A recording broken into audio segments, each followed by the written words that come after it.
Hello friend, welcome to Samriddhi classes. Friends, इस video से पहले हम लोग लास्ट वीडियो में देखा था कि एंटी मलेरियल ड्रग क्या होती हैं और हम लोगों ने देखा था मलेरिया की लाइफ साइकिल क्या होती है, कैसे वो जो पैरासाइट्स हैं वो क्या करते हैं, हमारी बॉडी में इन्फेक्ट करते हैं और जो इन्फेक्टेड है वो किसी एक नए जो आपके पेशेंट हैं उसमें कैसे वो ट्रांसफ़र करते हैं। तो हम लोगों ने वहाँ पर लाइफ साइकिल देख लिया था। हमने बताया था कितने टाइप के होते हैं, फैल्सीपरम हो गया, ओवेल हो गया, वाइवेक्स हो गया और मलेरिया हो गया। तो हमने बताया था कि इसमें जो दो हैं आपके, वो आपकी ओवेल हो गया, वाइवेक्स हो गया। इसी में क्या होते हैं, इसी में दोबारा होने के चांसेज होते हैं। अगर उसको टोटली अगर हम लोगों ने यहाँ पे कम्प्लीटली रिमूव नहीं किया बॉडी से, तो उसी में क्या होते हैं आपके ये रिवर्स होने के चांसेज दोनों में सबसे ज़्यादा होते हैं। तो हम लोगों ने वहाँ पे ये सब चीज़ें कवर कर लिया था। तो आज हम लोग देखेंगे यहाँ पे क्लासिफिकेशन देखेंगे और हम लोग देखेंगे क्लोरोक्विन ड्रग और उसकी मैकेनिज्म देखेंगे, उसके फार्माकोकाइनेटिक, उसकी ड्रग की पूरी प्रोफाइल यहाँ पे हम लोग आज यहाँ पे कवर करेंगे। तो हम लोग यहाँ सबसे पहले देखते हैं कि जो भी एंटी मलेरियल ड्रग है उसका जो क्लासिफिकेशन है। अब ये क्या है, क्लासिफिकेशन दो है, एक केमिकल बेस है, एक आपका थेरेप्यूटिक है। तो यहाँ पे हम लोग सबसे पहले देख रहे हैं 4 अमीनोक्विनोलिन्स। तो 4 अमीनोक्विनोलिन्स की अगर ड्रग बात करें तो इसकी ड्रग है आपकी क्लोरोक्विन हो गई और आपकी हो गई अमोडियोक्विन हो गई, दो ड्रग इसकी हो गई। अगर हम बात करें 8 अमीनोक्विनोलिन की बात करें तो इसकी ड्रग आपकी है प्रीमाक्विन हो गई और आपकी टेफ्लोक्विन हो गई, दो ड्रग इसकी है। उसके बाद आता है क्विनोलिन मेंथॉल, इसकी ड्रग आपकी है क्विनिन हो गई और क्विनिडीन हो गई। उसके बाद आता है सस्क्यूटर्पिन लैक्टोन की अगर हम बात करें तो इसकी ड्रग है आपकी आर्टिमिसनिन है और आर्टिथर है। तो आर्टिमिसनिन और आर्टिथर जो ड्रग है वो आपकी है सस्क्यूटर्पिन लैक्टोन की ड्रग है। अगर हम बात करें फोलेट एंटागोनिस्ट की बात करें तो फोलेट एंटागोनिस्ट की जो ड्रग है वो आपकी है प्रोग्यूनिल है और सल्फाडॉक्सिन। तो अगर हम बात करें सल्फाडॉक्सिन की बात करें, प्रोग्यूनिल की बात करें तो क्या है, ये आपके फोलेट एंटागोनिस्ट हैं।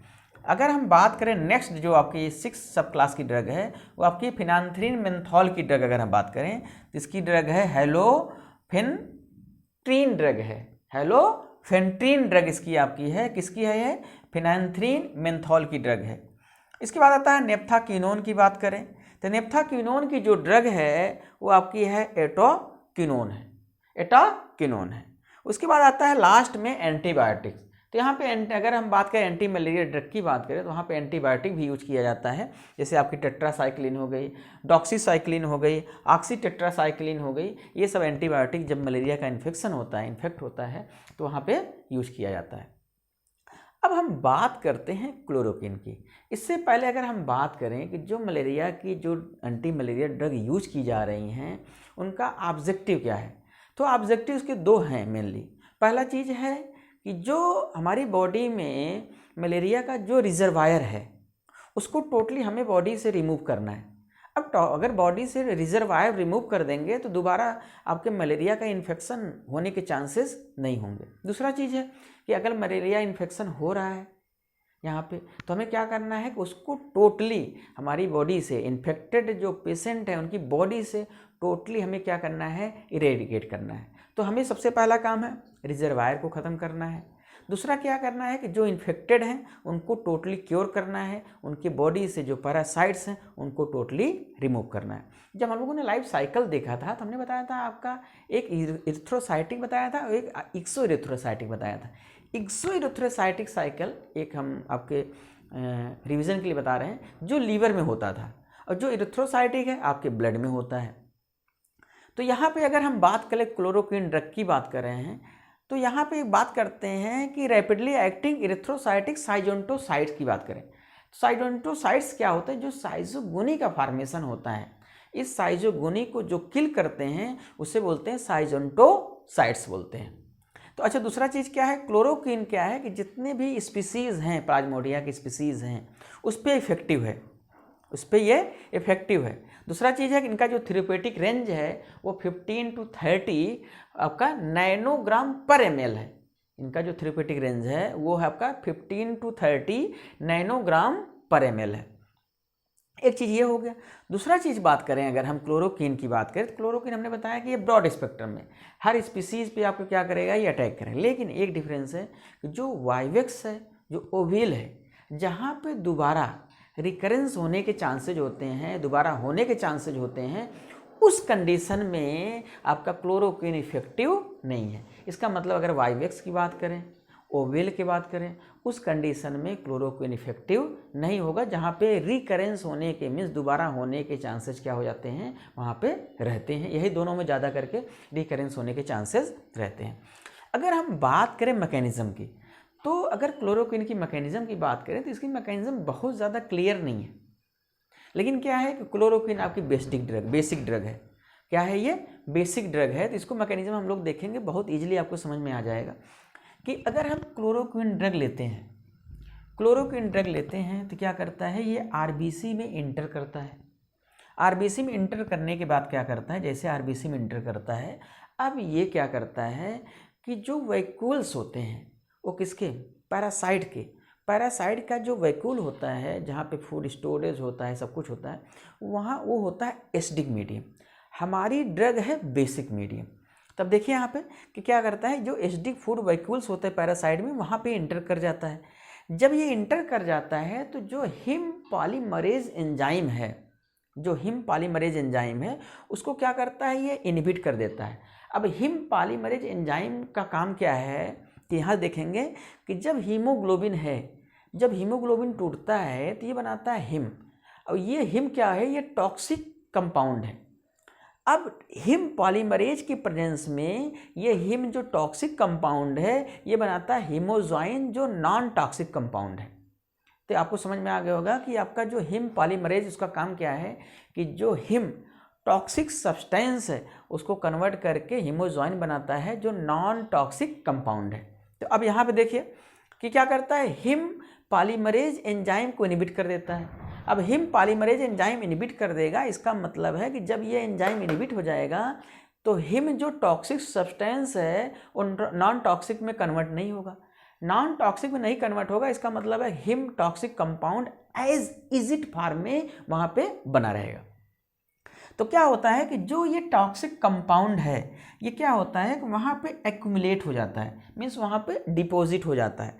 अब ये जो डिपॉजिट होता है तो क्या करता है कि जो आपकी पैरासाइट्स हैं उसकी जो मेम्ब्रेन होती है उसका ब्रेकडाउन कर देता है, क्योंकि यहाँ पे लाइसोजाइम एंजाइम होता है उसको बस्ट कर देता है। लाइसोजाइम एंजाइम होता है उसको क्या करता है, ये बस्ट कर देता है। अब पैरासाइट्स जो मेम्ब्रेन है उसकी लाइसिस हो जाएगी, बस्ट हो जाएगा, तो यहाँ पे जो पैरासाइट्स हो जाए उनकी क्या हो जाए, अल्टीमेटली डेथ हो जाती है। तो हमने बताया कि इसकी जो मैकेनिज्म है एक बार हम लोग दोबारा देखते हैं कि आपको याद रखना है कि हिम पॉलीमरेज जो एंजाइम है उसको इनहिबिट करता है, जो हिम टॉक्सिक सब्सटेंस को हीमोजॉइन नॉन टॉक्सिक सब्सटेंस में क्या करता है, कन्वर्ट करता है। जब इसको इनहिबिट कर देंगे तो हिम टॉक्सिक का कन्वर्जन नहीं होगा। तो हम लोगों ने लिया यहाँ पे क्लोरोक्विन जो इंटर करता आरबीसी में, आरबीसी से इंटर करेगा एसिडिक जो आपका पैरासाइट का जो वैक्यूल्स है एसिडिक मीडियम होता है, हमारी ड्रग बेसिक मीडियम होती है। तो क्या करता है, हिम पॉलीमरेज एंजाइम को इनहिबिट कर देगा। जैसे हिम पॉलीमरेज एंजाइम को इनहिबिट करेगा तो हिम जो टॉक्सिक सब्सटेंस है नॉन टॉक्सिक में कन्वर्ट नहीं होगा। और जब ये टॉक्सिक सब्सटेंस क्या होता है उसकी बॉडी में क्या हो जाएगा, एक्यूमुलेट हो जाएगा। जैसे एक्यूमुलेट होता है वहाँ लाइसोजाइम एंजाइम एक्टिवेट हो जाते हैं। लाइसोजाइम एंजाइम एक्टिवेट होंगे तो क्या करते हैं, ये पैरासाइट की जो मेम्ब्रेन होती है उसको लाइसिस कर देते हैं, बस्ट हो जाता है और पैरासाइट की डेथ हो जाती है। एक तो हो गया साइजोन्टोसाइट, दूसरा होता है गैमिटोसाइट्स। हमने बताया ब्लड में गैमिटोसाइट्स जो गैमीट का फॉर्मेशन करते हैं, means plus minus means male female दोनों का वहाँ क्या होता है, बाइफर्केशन होता है, तो उसे बोलते हैं गैमिटोसाइट। जहाँ पे गैमीट को हम लोग क्या करते हैं, किल करते हैं, उसे गैमिटोसाइट बोलते हैं।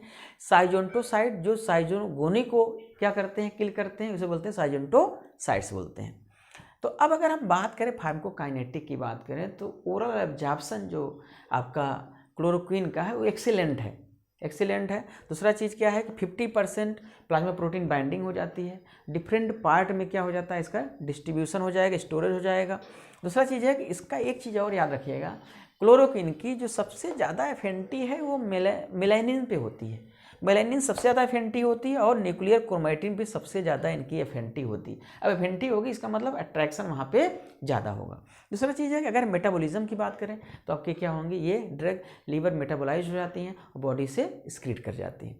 अब बात आती है कि ये जो क्लोरोक्विन है ये आपकी ड्रग है। हमने बताया कि जो डिफरेंट वैरायटी के आपकी प्लाज्मोडिया है सबके अगेंस्ट में होते हैं, लेकिन जो रिकरेंस करते हैं, कभी होने के दोबारा चांसेज होते हैं, जो आपके ओवेल हो गए, वाइवेक्स हो गए, उस कंडीशन में ये जो आपका क्लोरोक्विन है ये ज़्यादा इफेक्टिव नहीं है। दूसरा चीज़ है कि अगर कोई भी एंटी राइदमिक ड्रग अगर आप यूज कर रहे हैं तो एंटी राइदमिक ड्रग के साथ क्लोरोक्विन यूज नहीं करना है। दूसरा चीज़ क्या है कि जब प्रेगनेंसी की कंडीशन होती है तो क्लोरोक्विन ड्रग यहाँ पे यूज की जाती है। दूसरा चीज़ है तीसरा कि जो किडनी का फेल्योर कंडीशन हो, लीवर फेल्योर कंडीशन है या डैमेज की कंडीशन हो, इन्फेक्शन हो, उस कंडीशन में क्या करते हैं क्लोरोक्विन प्रिकॉशनली वहाँ पे यूज किया जा सकता है। लेकिन अगर हम बात करें कि प्रेगनेंसी की बात करें, प्रेगनेंसी में इसको यूज किया जाता है, क्लोरोक्विन ड्रग यूज की जाती है। दूसरा हमने बताया आपको कि जब कोई किडनी फंक्शन हो, लीवर डिजीज़ हो,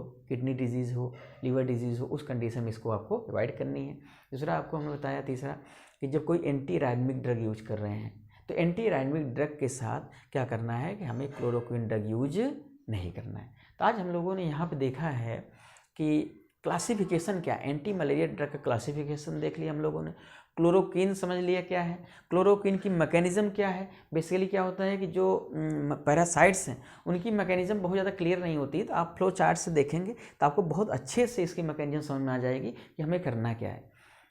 हमें क्या करना है कि आप एक लाइन समझिएगा कि हमें जो पैरासाइट्स है उसको किल करना है। तो जब कभी साइजोगोनी का फार्मेशन हो, गैमीट का फार्मेशन हो, मीन्स जब लीवर में हो, लीवर में जब पहुंचता है, हमने बताया था आपको लीवर से डिस्ट्रीब्यूट होता है, तो लीवर में जब पहुंचता है, जब आपका एक्सोइरिथ्रोसाइटिक साइकिल होती है, जब ब्लड में नहीं होता है तो एक्सोइरिथ्रोसाइटिक साइकिल बोलते हैं, वहाँ पे किल करना है। अगर वहाँ से एक स्टेप अहेड आगे आ गया है तो हमें क्या करना है कि ब्लड में जो आपका गैमीटोसाइट्स बोलते हैं, जो गैमीट को क्या करते हैं किल करते हैं, जहाँ पे प्लस और माइनस मीन्स अगर हम बात करें मेल और फीमेल का, जहाँ बाइफर्केशन होता है, जहाँ मैचुरेशन हो वहाँ पे बाइफर्केट होता है, वहाँ पे प्रोडक्शन होता है, फिर यहाँ पे आपका क्या होता है यहाँ पे किल करना, मैचुरेशन जो होता है वो लीवर में हो जाता है जाके। तो आज हम लोगों ने यहाँ पे दो चीज़ें बहुत अच्छे समझी कि क्लासिफिकेशन एंटी मलेरिया ड्रग का क्या होता है और क्लोरोक्विन। तो हम लोगों नेक्स्ट जो कमिंग वीडियो है उसमें हम लोग नई ड्रग देखेंगे, क्यूनिन देखेंगे, क्यूनिडिन देखेंगे, आर्टीमिसनिन देखेंगे और आर्टीथेटर देखेंगे। तो मिलते हैं एक आने वाली वीडियो में, नई वीडियो में और एक नए टॉपिक के साथ। अगर आपको ये वीडियो बहुत अच्छे समझ में आ रहा हो, आपको मैटर बहुत अच्छा लग रहा है तो वीडियो को, चैनल को सब्सक्राइब करें और वीडियो को शेयर करें। मिलते हैं नई वीडियो में। Thank you.